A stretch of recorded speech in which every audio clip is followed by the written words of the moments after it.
wamara gusubizwa ibyawe bimaze gusubizwa, abakozi b'Imana bagusengeye bapfuye amagara buri kimwe cyose urizeye muri ka kanya gatoya, umaze kubona icyo ubona, ideni ryawe Imana irarikwishyuriye, ubonye akazi, wari ugutitiriza amarira n'ibiki byose, birakunze, ugende neza, Uwiteka nagaruka, mugushije ishano, tugushije ishano, ariko njye namaze kwitaba Imana.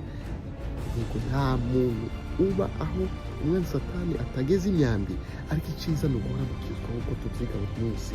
Nanjye sindimo kuvuga ngo ndi marayika, ngo ndi marayika, ariko ndimo ndagerageza kwitwara ko Yesu Kristo yamamagaye. Yesu Kristo yahamagaye abantu bagiye batandukanye. Ni ukuri nimbabwira ngo Yesu Kristo Imana yaramamagaye, nanjye nitabane Karame.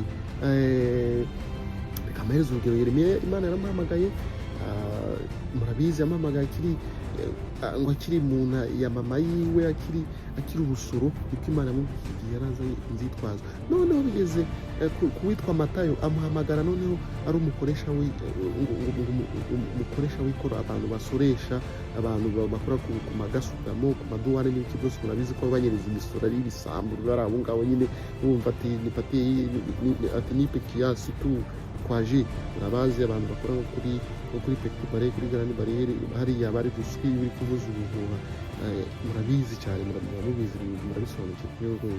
Yesu rero bakubwira ngo asabane n'uwo muntu, nibarangiza bicarane basangire. Uwo nawe yaramuhamagaye, akubita imisoro hasi na bya ruswa byose mu mazi ku Gisenyi hariya. Urumva nk'uko yahasanga umuntu wazonzwe na ruswa, wazonzwe nyine na urabona hari uburyo abantu baba bari kwambuka imipaka, akavuga ati twaje amata y'izi pesa $50, $10,